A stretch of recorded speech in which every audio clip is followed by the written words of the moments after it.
teknologi digital dan aplikasi digital seperti handphone dan aplikasi lokal. Lalu menggunakan teks cerita yang ada di dalam buku novel anak kelas 3. Alokasi waktu 15 menit satu kali pertemuan. Lalu skenario pembelajaran. Yang pertama, kegiatan awal kesadaran yang bermakna. Dimulai dari guru mengajar berdoa menurut agama keyakinan masing-masing. Lalu kegiatan ini terdiri dibacakan buku dengan nyaring terus sama terus. Kemudian kegiatan menutup terdiri mendengar penguatan tentang kegiatan yang didengar dan dibacakan oleh guru. Lalu relatif memetakan kemampuan peserta didik pada hari ini. Guru telah memetakan peserta didik sesuai dengan kemampuan masing-masing melalui asesmen formatif dalam kegiatan sebagai berikut. Yang pertama, mengartikan kata baru berdasarkan pada teks cerita. Yang kedua, menyusun potongan kata berdasarkan isi teks cerita dan perkataan. Lalu ada perangkat penilaian atau asesmen. Disajikan pertanyaan singkat mengenai kesiapan kedua kelompok untuk mengerjakan lembar kerja berdasarkan teks cerita yang akan diberikan kepada peserta didik. Yang kedua, disajikan rubrik diskusi kelompok serta hasil diskusi.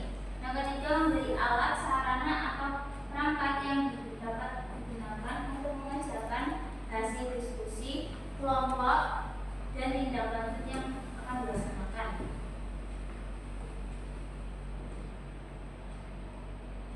Lalu lampiran lembar kerja peserta didik. Disajikan lembar kerja peserta didik. Dalam lembar kerja peserta didik harus mampu menyusun kembali potongan kata-kata yang terdapat pada teks cerita dan berdasarkan pernyataan yang tertera dalam lembar kerja seperti berikut. Susunlah kembali potongan-potongan kata menjadi sebuah kalimat yang utuh berdasarkan teks cerita. Bisa dilihat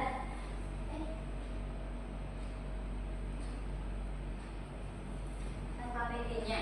Lalu yang terakhir, pengayaan dan remedial. Guru meminta peserta didik untuk membaca kembali kosakata baru yang sudah dipelajari melalui teks cerita serta menyusun beberapa potongan kata yang tertera di lembar kerja.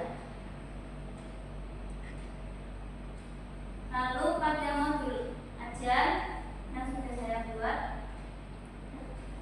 terdapat cover atau sampul.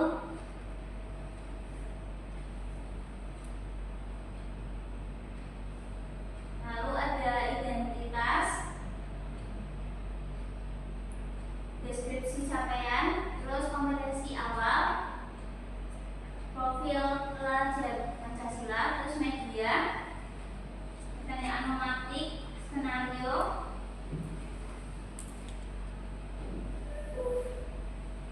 terus materi dan lembar kerja peserta didik.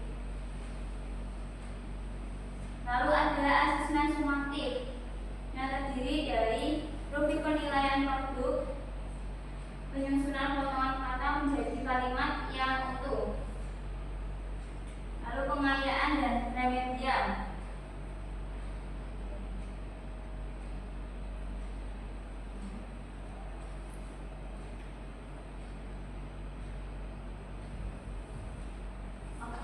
Cukup sekian. Terima kasih. Wassalamualaikum warahmatullahi wabarakatuh.